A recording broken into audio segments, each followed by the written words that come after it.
Hi, folks. Welcome to Crisco's Corner. I'm going to show a short clip here from last night's Timcast IRL here on YouTube. And the discussion is about Republicans and why they don't fight back. I say they don't have a set of balls. In fact, most of the balls in the Republican Party in Congress are mostly are the women, but I digress. It's very interesting, and I'm going to comment along the way. And at the very end of the video, I'm going to show a list of all the Republican Congress members. And I want you to go through them and pick out some. Now, it doesn't have phone numbers, just their names in the states they represent and what district. We go through, and you can look up individual ones for their phone number and call their offices and tell them you want a May 29th. January 6th type committee thing from when they stormed the White House and injured dozens of Secret Service members, almost burned down a 300-year-old church, and on and on. And why don't the Republicans fight back? But they very rarely do.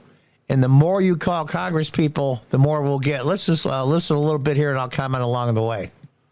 Do you think that the conservative or the Republican lack of legislative lawfare, so to speak, is because they're used to being on the defense as opposed to the offense? Like, why don't they take action? Is it a top-down order from the party? What do you think this is? No, I actually think it's almost like an internal institutional failure among the current class of leadership, where if you look at the kind of new right, the online right, they seem to get it. They're like, you've got to fight back. You have to do something. You have to put the shoe on the other foot. The people who comprise the Republican leadership class, by and large, and of course there's exceptions, they're by and large gutless. They wanted to go up there. They wanted to talk about tax policy, and they wanted to reduce some regulations. They weren't really into the whole street fight of politics. It makes them feel icky. And so that is probably the most accurate statement I've heard on the mainstream Republicans. Even in my own state here in New York. Now, not all of them, of course, but Republicans, something about them, the conservative, the old school conservatives. And Trump fell into that in his first term. And I say first term on purpose. His first term, when he went go along to get along with the Speaker Ryan and all the rest, and what a disaster. They don't want to mix it up. They don't want to get dirty. They don't want to get down in the mud with the Democrats and fight it out. Well, you want a war? You want a war where nobody feels uncomfortable? When I say war, I mean verbal war.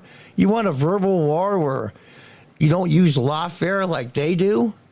You don't want to do any of that? Seriously? Seriously?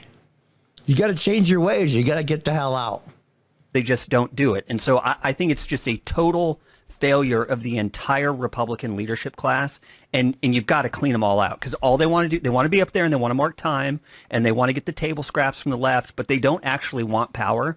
And that's a huge problem because they act as a defeat mechanism. They're almost like the little sprocket on a ratchet that keeps the ratchet from going back. Yep. The left's constantly tightening that thing, and then the right institutionally saying, I don't know about that. No, we shouldn't go back to 2 years ago. That'd be radical. That's exactly right. Who would have thought just, we'll say 6, 7 years ago, that even at the beginning of Trump's term, that the two impeachments would have came. All of these district attorneys around the country going after President Trump. Who would have thought that trans issues and what's going on with our young people nationwide would be such a huge issue? Who would have thought they would have drag queen story hours in libraries and in schools, in books that are elementary schools and middle schools that just talk about things that just are amazing to teach children? Who would have thought all of those things?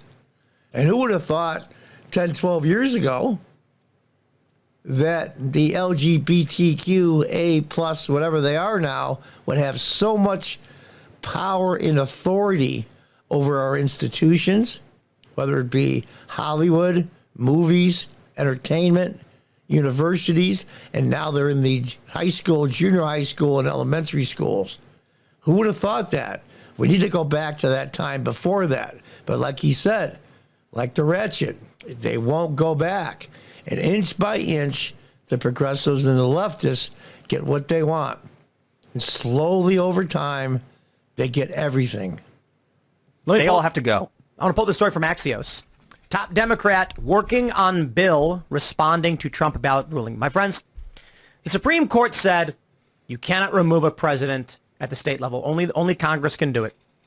Republicans have done nothing to deal with the Burisma scandal. They've not gone after Joe, Jim, or any of these individuals that we know are engaged in illicit dealings. Tony Bobulinski, of course, a whistleblower, saying they're doing all of these things. The Republicans don't do anything about it.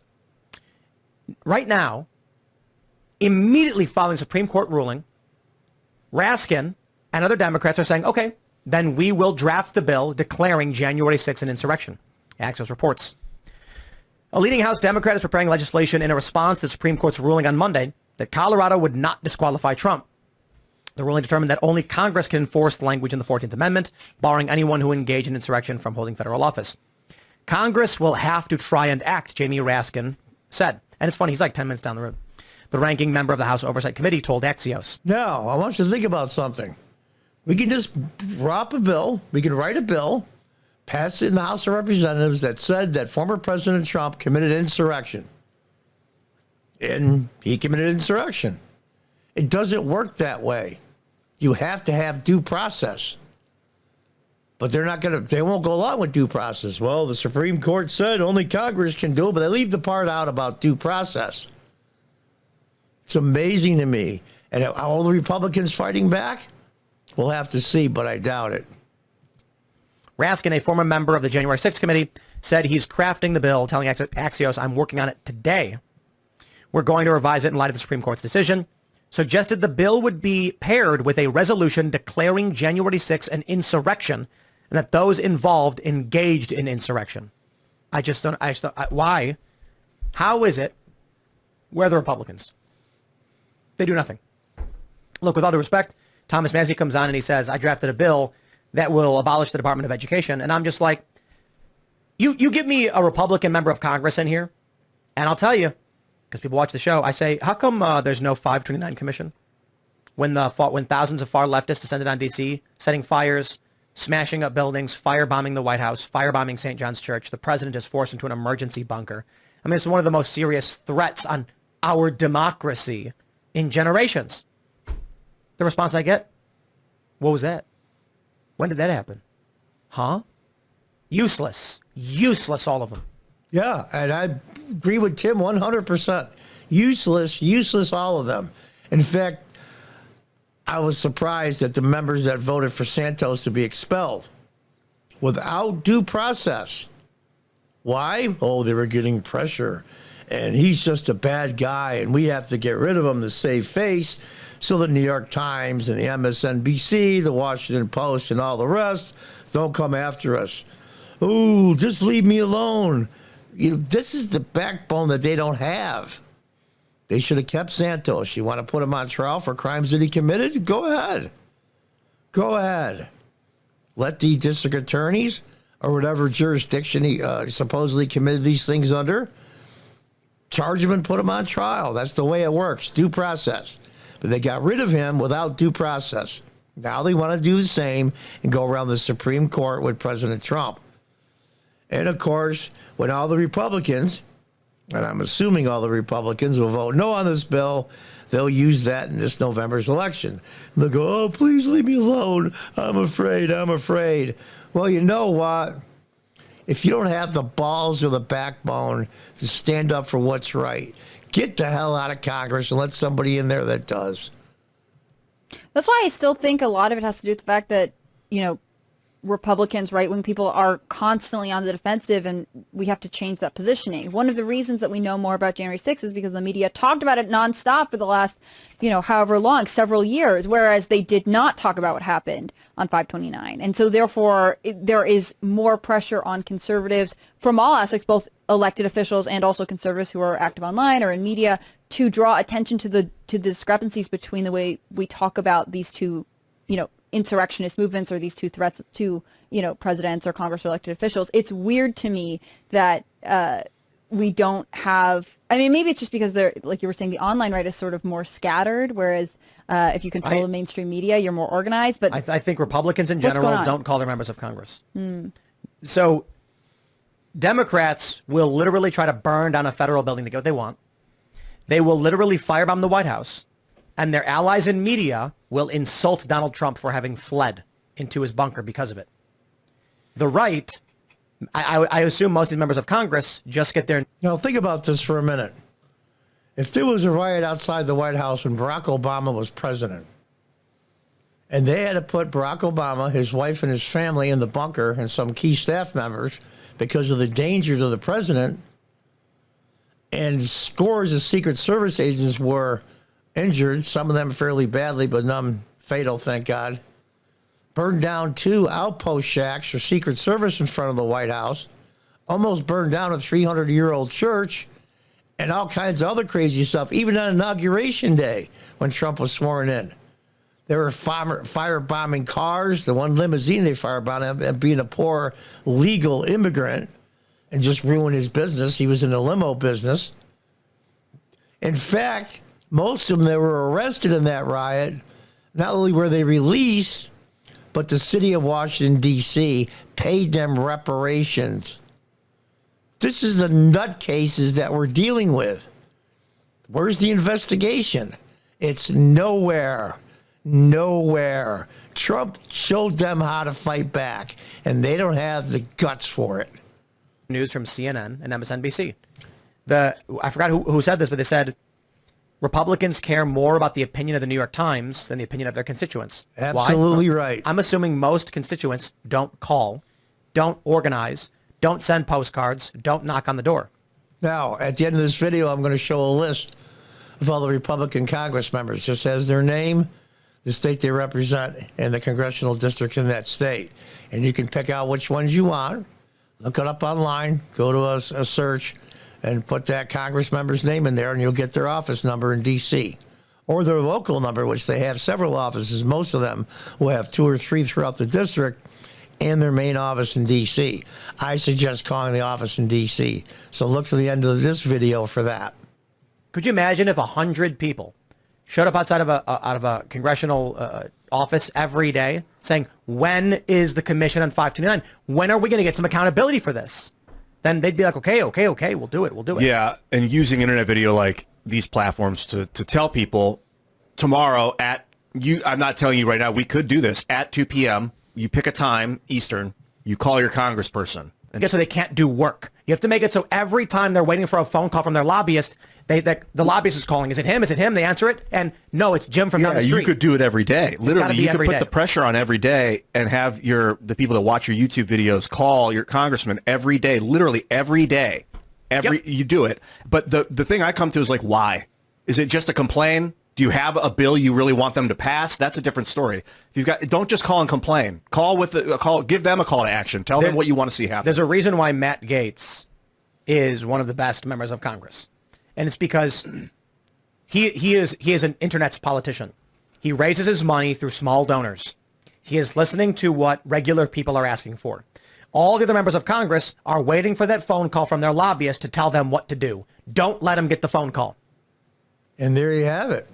He's exactly right. Don't let them get the phone call. Use the tactics of the progressive left because they're very effective. I'm not talking about violence. I'm not talking about holding anybody hostage in their office or any of that crazy stupidity. Make yourself a huge pain in the ass and get as many people as you can to be a pain in the ass as well. It'll work. Believe me. Make a deal with, you talk 5 of your friends, family, or co-workers and say, listen, we're going to get 10 people together, including myself, 9 of you guys, to call these Congress people or any Congress people you want and complain about the fact that where's the bill on getting rid of the Department of Education? Where is the committee, investigative committee, on May 29th when they almost firebombed the White House and put the president in the bunker? Where is the committee?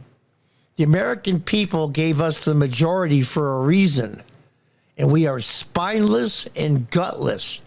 And you tell those other 9 people, 10 including yourself, each one of you has to get 5 more people. And those 5 people have to get 5 more. Get 100 phone calls a day to a Congress member. Make a targeted list. Use the tactics of the left. Be annoying and a major pain in the ass. And believe me, I know a lot of elected officials when I used to be a council member here in upstate New York in the 2000s. The only thing they want to do is keep their seats. If you tell them, listen, I'm going to organize dozens of people to go out, and especially if you have a primary opponent. Primaries are scary things, believe me, to an elected official, because the radical part of the party, depending what party you are, will put you out. I'm going to organize and make sure that everyone votes for your opponent in the primary. They will listen to that, believe me. Their self-interest will override anything else. Make them as fearful of the constituents as they are the mainstream media. Like Tim said, they're more scared of what the New York Times thinks than their own constituents. You can do this. You can do this. I know Congress people, I call 3 of them, and I know some of their staff. And I voice my opinion in text all the time because I know them personally.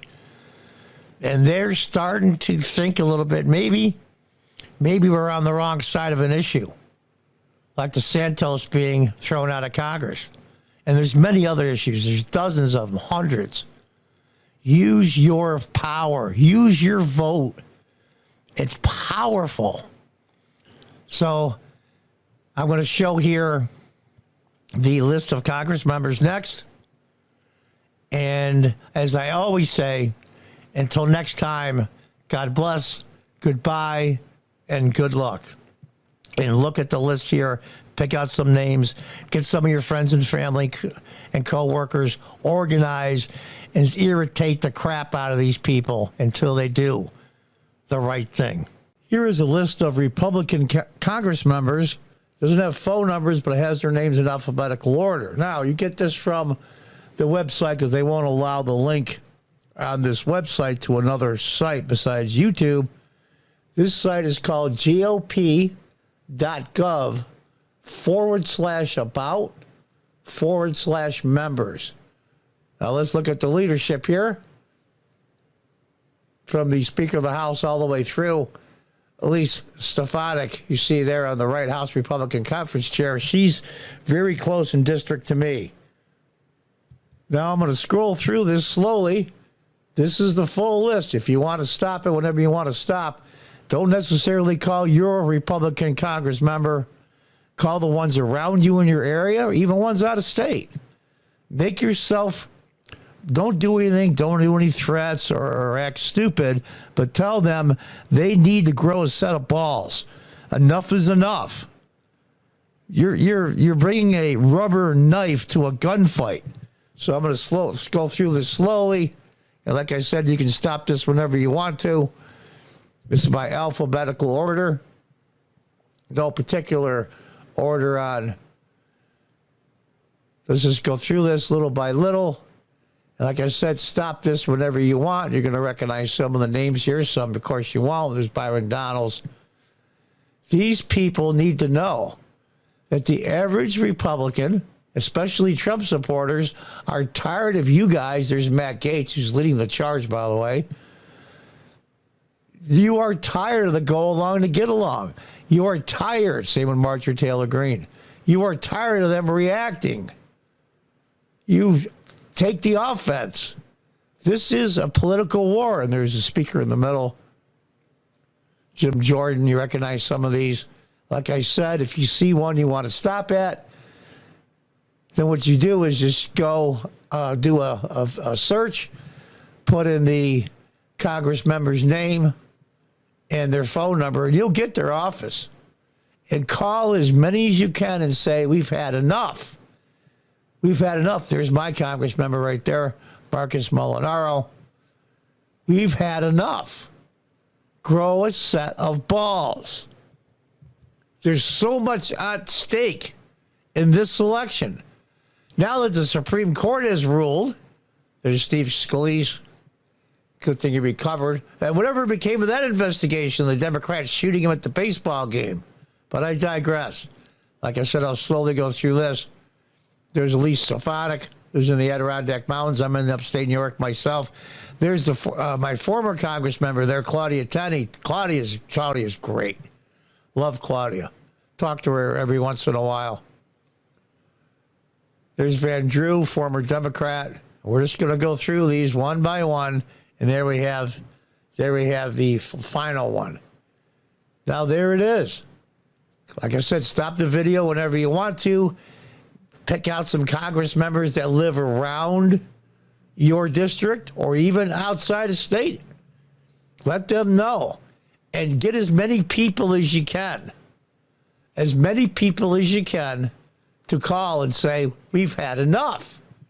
We've had enough. You're sitting on your hands, and woe is me, and we don't know what to do. There's a quote that Tim Pool had in his video that I agree with. The problem is with most Republican, not all, but most Republican Congress members, is they give a damn more about the New York Times thinks than their own constituents. And, of course, the lobbyists. 95% of these people are getting rich. It's about time. The Democrats play for keeps. They're trying to craft a bill now to say that Donald Trump committed insurrection so they can keep him off the ballot after the Supreme Court 9-0 ruling. Many of them want to dissolve the Supreme Court.